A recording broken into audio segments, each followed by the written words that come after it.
Hello, you're listening to eBible Fellowship's new Open Forum Excerpts, and now we present the following excerpt. Welcome to our question and answer program. Please go ahead with your call. Acts chapter 20, verse 7 to 12. Okay, Acts 20 in verse 7. And upon the first day of the week, when the disciples came together to break bread, Paul preached unto them, ready to depart on the morrow, and continued his speech until midnight. And there were many lights in the upper chamber where they were gathered together, and there sat in a window a certain young man named Eutychus, being fallen into a deep sleep. And as Paul was long preaching, he sunk down with sleep and fell down from the third loft and was taken up dead. And Paul went down and fell on him, and embracing him said, Trouble not yourselves, for his life is in him. When he therefore was come up again, and had broken bread and eaten, and talked a long while, even till break of day, so he departed. And they brought the young man alive, and were not a little comforted. Chris, I was thinking, is the midnight represent judgment here after May 21st? Well, in verse 7, well, first of all, we know this is happening on Sunday. It's the first day of the week. And the disciples came together to break bread, and that's what God's people do in the New Testament era on Sunday.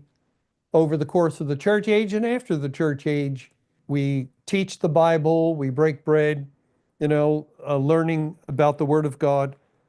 Paul preached unto them, ready to depart on the morrow, and continued his speech until midnight. Now, Paul preaching till midnight, it tells us on one hand that the Sunday Sabbath goes until midnight. It starts midnight Saturday night, and it continues 24 hours to midnight Sunday night.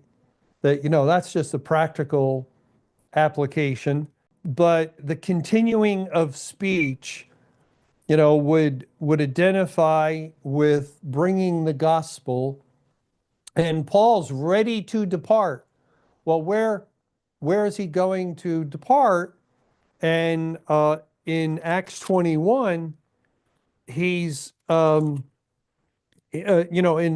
Acts 21, it really is a transition in the book of Acts to the end of the church age. Because it's in Acts 21 that Paul goes into the temple, and that he brought, I think it was Timothy or a Greek, into the temple. And the Jews, they cried and violently dragged him out of the temple. They drew him out of the temple. And from that point forward, he's a prisoner of the Romans. And finally, he'll be sent to Rome because he appeals unto Caesar. And so Paul's a picture of the elect from chapter 21 till the end of the book of Acts, the process of coming out of the church until finally he's in Rome preaching in his own hired house. And that would tie in with the Great Tribulation, the latter rain, and so forth. So this reference here, he continued to preach until midnight. Yes, it could tie in with judgment beginning at the house of God. And so the rest of the circumstances with the young man in the third window and dying and being raised up, I've never thought of this in relationship to the end of the church until just now. And I'm not sure how all that might fit into it, but as far as verse 7, that could be in view. Thanks for watching, and don't forget to like, subscribe, and turn on the notifications. That way you don't miss any upcoming videos.